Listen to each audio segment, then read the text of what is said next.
Hello and welcome to Jolineknitsalot. This is my show about knitting and crafting and the things I get up to here in Edmonton, Alberta, Canada. How are you? It is definitely edging towards fall here. It's the first week in September. My daughters have gone back to school and the leaves are turning yellow and falling off of some of the trees. Not all of them, but some of them. So it's definitely feeling fall-like. Today is a cooler and cloudy day, and so I am wearing the first Sophie scarf that I ever made. This is a fabulous pattern if you're looking for one, and I used 2 strands of a lace weight Kiviot yarn. If you're not familiar with Kiviot, it is a very, very soft yarn. It's from the underbelly of, I believe, the muskox in the Canadian North, and it is harvested by pulling it off of the grass as the musk oxen walk by. It gets caught on tall grasses and stuff, and that's how it's harvested. I can't imagine trying to pull wool or hair off of an actual live musk ox. They're massive. Anyway, this is Kiviot, and I've used 2 yarns together, and it is a cozy little neckerchief to keep me warm on this cool and cloudy day.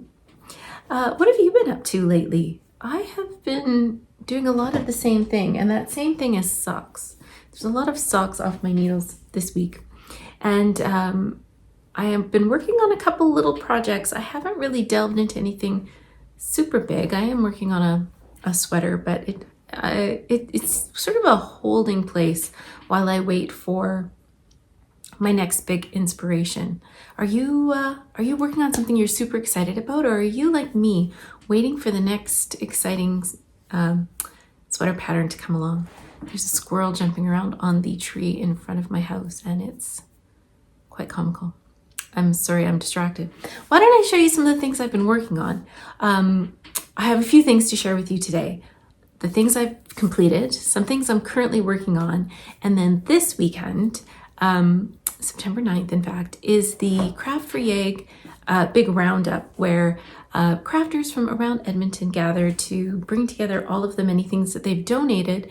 They get sorted and then sent to the charities that need them. I am going to be unable to make it to the roundup tomorrow, so one of the many great volunteers is going to be stopping by my place later to pick up my box of donations. So I thought I'd show you what I have before it gets scooped up and taken away. So I have been knitting in the last couple of weeks, and it has been a lot of, it seems like, little things that have gotten finished up. I finished up my August sock tubes. These are some 76 stitch sock tubes. I did a stripy heel as well on these ones, and the yarn I used was Ariga 51 fibers. They're self-striping dyer out of Saskatchewan, and they have lots of really fun themed yarns. They often do holiday yarns. They have lots of Halloween yarns right now, and fall yarns. They do lots of yarns for TV shows. I know they have a big Gilmore Girls collection. So yeah, check them out if you're interested. I had some Star Wars yarn from them at one point, and this is from Bridgerton, and it is called Badass Regency Warriors. So it's about the matriarchs of the Bridgerton series. So this is just a pair of socks off the needles. These were a sock tube, so that was August's sock tube. I also finished September's sock tube. This was a tube of a yarn called Mind the Gap. It is dyed by a dyer in Britain. I'm not sure where she lives, actually, to be honest. It's called Trailing Clouds Yarns, and this yarn is called Mind the Gap because each stripe is a color of the London Underground system. So they have colored lines. So you might be on the red line or the pink line or the blue line, and all together on the map, they create a very colorful sort of constellation of train maps in London. So this is called Mind the Gap, and it's all of the major lines. I think there's a white line now in this. Maybe there's a white line. Anyway, this yarn is from a few years ago, and I actually have 2 more skeins of it in my stash. I was hoarding it for some reason. So I was glad I could crank out a pair of socks. These are, again, 76 stitches. probably for someone with bigger feet in my life. I'm not sure who's going to get them, but they're really fun. And I used Yorkshire spinners in the milk bottle colorway for heels, cuffs, and toes. So those were my September socks. I also managed to complete my Saturday shrug. This is a big tube. I used some Brian Dye Works yarn that I picked up at the Gathering Threads Festival in the spring. They were wearing one of these Saturday shrugs as I was walking through on Saturday morning, and I got inspired. So I picked 3 colors. This one is like a bare undyed wool. It's a bulky weight. This one is called Wine, and I think this one's called Golden Chai. And it's a really big tube knit in 1x1 rib. This is a free pattern, but check out how stretchy it is. 1x1 rib can really be stretchy. So why don't I just try, this could be humorous. There could be humorous outtakes at the end of this video if this goes really poorly. But this is how you just sort of wiggle yourself into it. And I realize I'm wearing a lot of neck coziness. Okay, this should probably have been done off camera. There, I did it. I think that my plan for this, I'm gonna back up so you can see what it looks like. And maybe also so I can see what it looks like. Check it out. I think that my plan for this is that I will be keeping it in my office and wearing it when it's chilly in here and I want something to keep my shoulders warm. I think it's a very cozy knit. It is, as I said, knit out of a very bulky weight yarn. You can also wear it like this, which is bigger and bulkier. I like it down over my shoulders.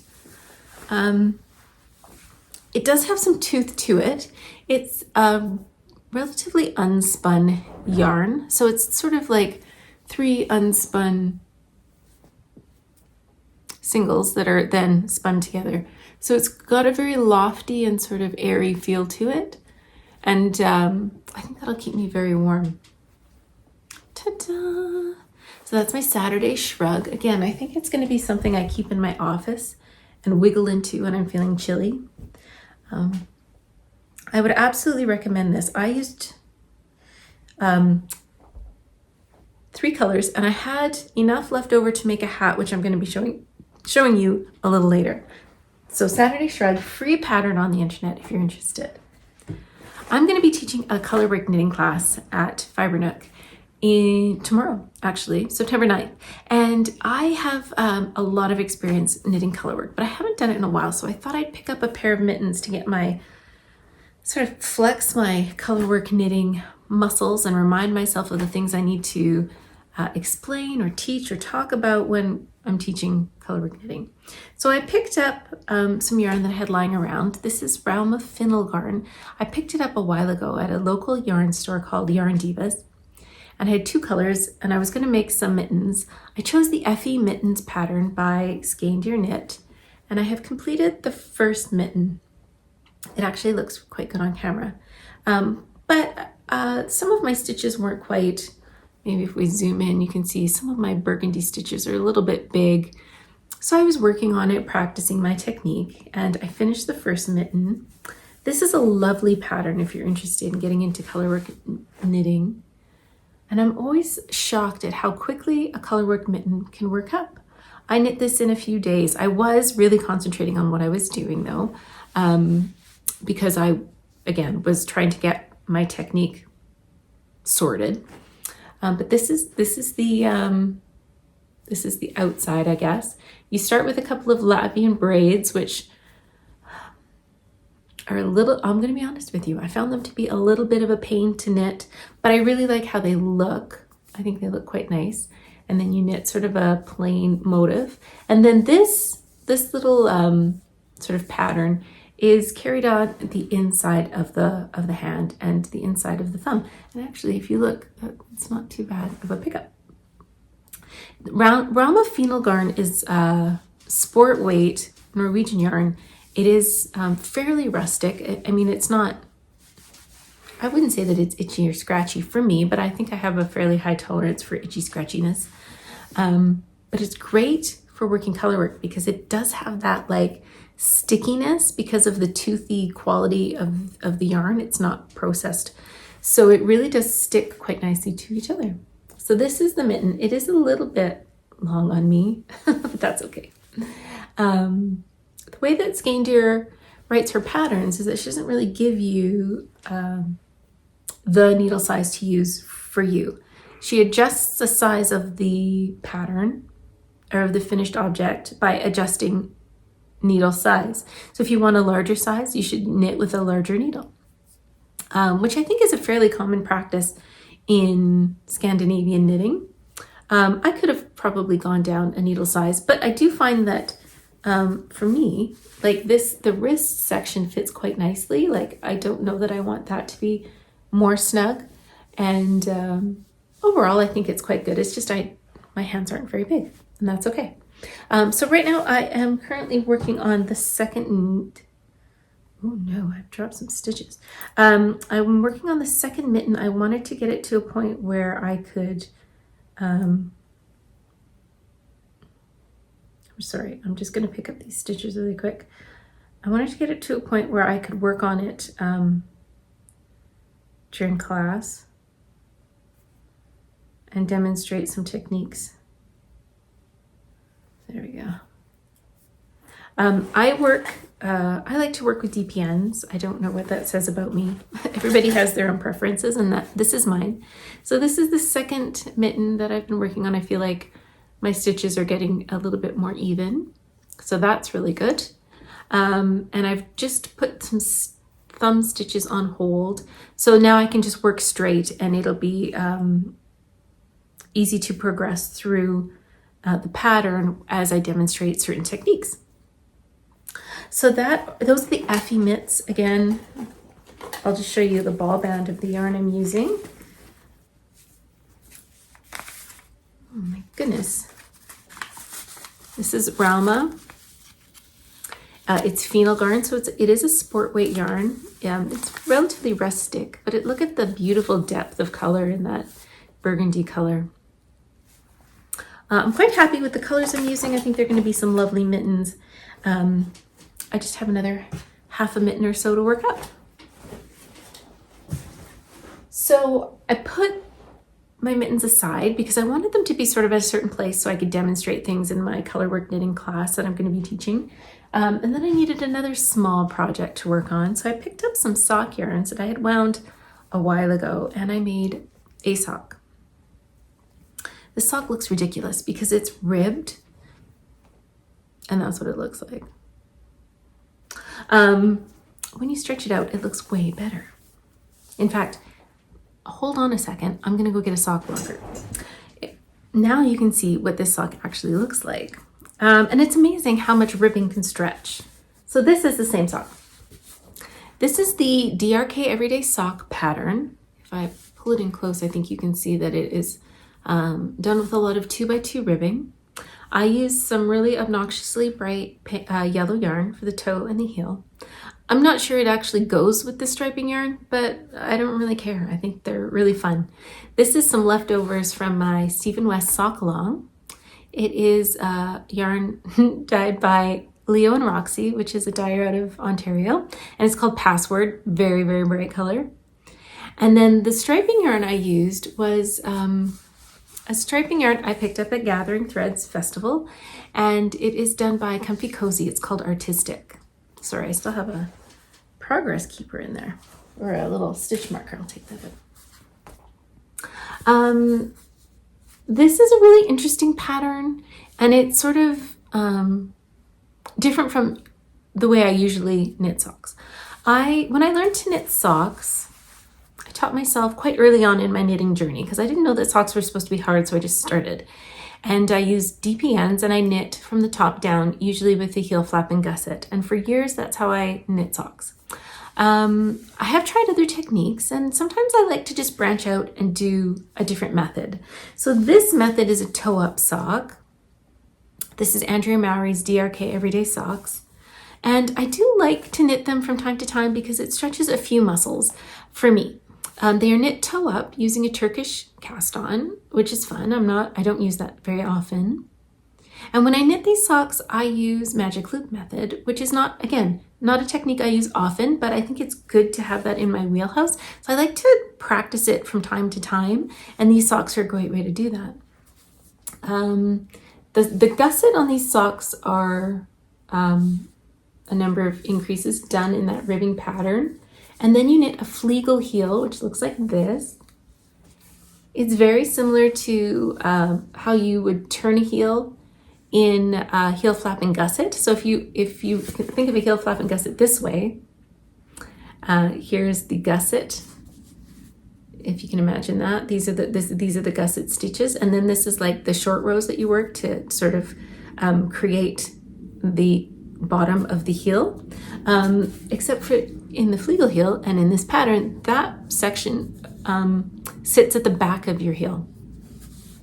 Then I knit a few more stripes and I stopped knitting. I wanted to make sure I had enough of this 50-gram skein of the self-striping yarn to knit 2 socks. So I quit. I probably have a little over half of my skein left, so that's perfect. I'll have a very tiny nubbin left at the end, but I didn't want to have uneven socks. So those are some fun socks. I have no idea who these are for. It was more of an exercise in knitting toe-up socks and practicing my magic loop. Again, because this is what the deflated sock looks like. Wah, wah. It's amazing how much they stretch. So yeah, these will go into my sock box, my box of socks. And every once in a while, we pull out socks for people if we're having a sleepover. And one of my kids is like, hey, let's go get some socks. It's a constantly rotating collection of socks. And I'm happy for someone to fall in love with these socks at some point in the near future. I have completed one sock. I haven't even cast on the next sock, but I really do need to do that sometime today because we are back to volleyball season. My kids started school on Tuesday. My younger daughter is a volleyball player, and she tried out for the volleyball team at school and made the junior girls varsity team. And so that was Tuesday, was tryout. Yesterday was a practice. Today is their first tournament. So I need a sock to knit on while we watch volleyball. So I have to cast on number 2. And the final project I've been working on lately is a cumulus blouse. This is a pattern I've had in my queue for quite some time. It looks like this. And it's a pattern by Petite Knit. Petite Knit makes beautiful classic pieces, I think, that would fit into your wardrobe quite easily.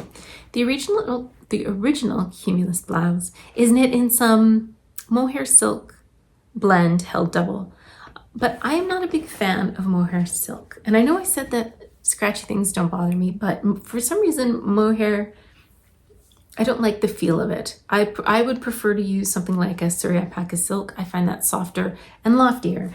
But other people have used 2 strands of lace weight yarn held together with great success. So I am using some Volumisa lace weight that has been hanging around in my stash for years, like literally years. And I'm really delighted that I've actually started to use it. Volumisa lace weight is, I would say, a heavier lace weight or even a light fingering. I'll show you, in fact, what the skein looks like. This is what it looks like. So it's not particularly a lightweight yarn. The color I'm using is called Mouse Jung. And the skein itself is 300 grams. Volumisa is very generous when it comes to the size of their skeins. So 300 grams and 1,722 yards. It's a lot of yarn. So I'm knitting a sweater out of 1 skein of lace weight held double. And I'll show you how much I've done. The cumulus blouse, as you will have hopefully seen in my picture, is a knit top down. It's a V-neck blouse. It's got some I-cord edging around the edges with some plain sleeves and a plain body. And so I have just been working back and forth on the V-neck section of, it's going to be difficult to show. I'll pick it up by the shoulders. How about that? It uses raglan increases. You cast on at the top. You may use raglan increases and work to a point. I'm almost at the point now where I will join this in the round. So that will be the bottom of the V-neck. And then I will knit, I think a little bit more, and then place some sleeve stitches on hold and keep knitting down the body. In a lot of ways, this is a very mindless knit. It's been really enjoyable to have something like this to knit on that I don't have to think about too much while I wait for that next big sort of inspirational pattern to come along. The thing I like about this sweater is the easy construction. I don't have to worry about it. It's just simple raglan increases, which I've done on many different sweaters before. The only thing I have to be careful of is that I am catching both strands of the lace weight as I knit. There have been times where I have found a stitch that is just a single strand, and if I see that, I will knit to that point, drop down, and pick those stitches up again so that I don't have something that looks like a hole or a snag in my knitting. But otherwise, I'm just knitting away blissfully until I have a lovely blouse to wear.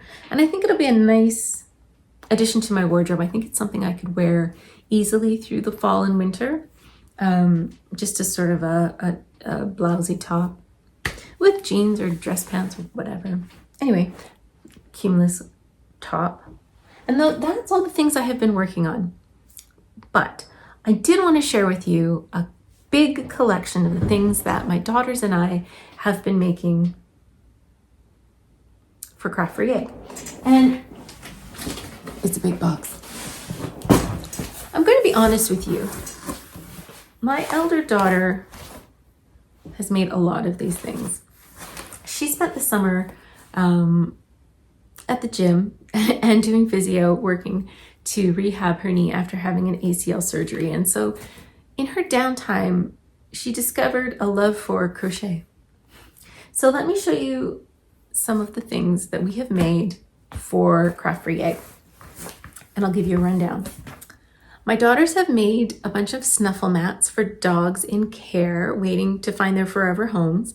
They made 8 of these, and it's a kitchen drain board with strips of fleece fabric tied on. And the idea is that you can hide treats and food in there, and then they have to sniff away to find it. It's an enrichment activity, and I am assured that the dogs love them. So we have 8 of those. The first thing that my daughter learned how to crochet was a dinosaur. So here's one of those dinosaurs. Isn't it cute? Then she progressed on to chickens. We have a flock of 4 chickens. These are all of these tiny little stuffies will go to places like emerged apartments or doctor's clinics, where small children may need something to comfort them while they're going through something unpleasant or something they didn't really expect they'd have to do. So they're just meant to be comforting little stuffies. She knit some little bunnies. They have cute little tails. These bunnies are knitted, and they're made from a square. And there is a very simple pattern online. I will try and link to it. You just knit a square, and then the way you seam it up creates a little bunny shape. So there are 4 bunnies. There are 5 octopi. These octopuses, some of them have more than 8 legs. They like to keep you guessing, I guess. So there's these little octopuses. And there are 5 of those. Oh, here's the last one. 5 of those. We have a hot dog. I'm not sure who will find comfort in a hot dog, but I guess you never know. A strawberry. A really sweet little flower. And then there's this lovely little star-shaped cushion, which is soft and very tactile. And those are all the things that my older daughter crocheted and also knit throughout the summer. She became quite talented, and currently she's working on her first sweater pattern, or not pattern, but her first sweater. You will recall I made some mittens. So I have 3 pairs of green mittens. My dog tried to chew one, but I retrieved it, no harm done. I also have 3 pairs of pink mittens, inspired largely by the Barbie movie. And finally, I have 1 hat that I knit up using the leftovers from my Saturday shrug. This is a pattern by Pearl Soho. It's just a bulky knit hat. And I will try and link to this pattern below as well. It's a very simple hat, but it was a great way to use up the leftovers from my Saturday shrug. So this big box of crafts will be picked up and shipped off to Ravelry.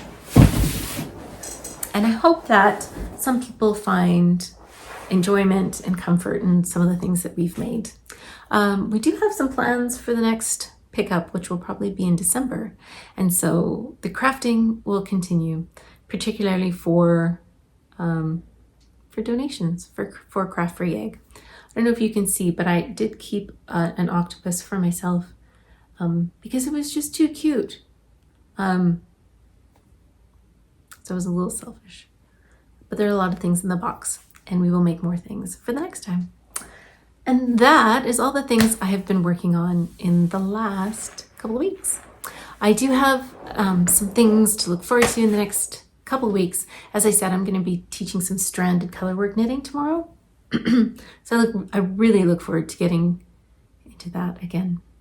And then next Saturday is the Prairie Fiber Festival in Lacombe, Alberta, where there are amazing vendors going to be in the vendor hall. It's going to be great. There are quite a number of creative people who I'm really looking forward to seeing again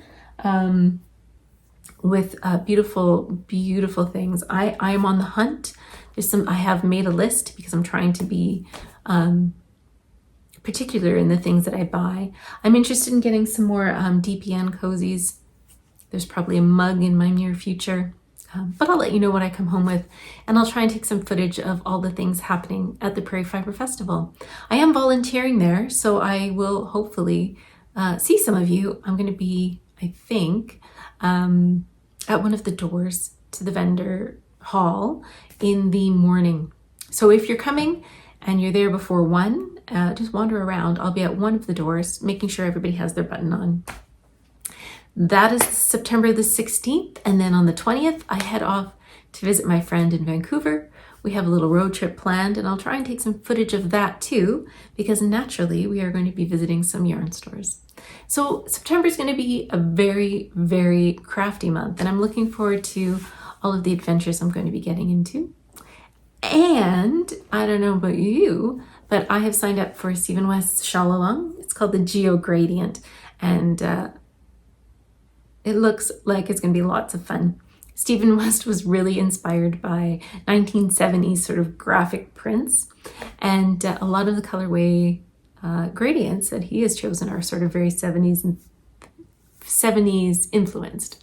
I have picked up a kit for yarn from a local to me dyer. It's Frankie Gray Fibers, who is Jody of the Grocery Girls, if you're familiar with that little podcast. Jody has a yarn dyeing business, and she was selling some gradients, and I got a really great, very neutral colored gradient. A friend of mine helped me sort out what I think that I'll wear the most. And the gradient I chose is creams and grays into sort of a deep, almost black color. So I'm looking forward to a very, very neutral looking shawl and the adventure of knitting along with Stephen West in October. Let me know if you're going to be taking part in the Stephen West knit along. I would love to know what colors you've chosen. I was very, very tempted by some pale pink gradients, I'm not going to lie. So let me know what your color choices are and what kinds of yarns you're using. Also, if you see me at any of the events that I'm going to be attending in September, which are a lot of them, please let me know and come and say hi, introduce yourself, and show me what you're knitting. I hope in the next couple of weeks you find time to do the things you like to do, whether that's crafting or going to Yarny festivals, or maybe giving away some of the things you've created. I know I plan on knitting a lot. I'll see you soon. Bye.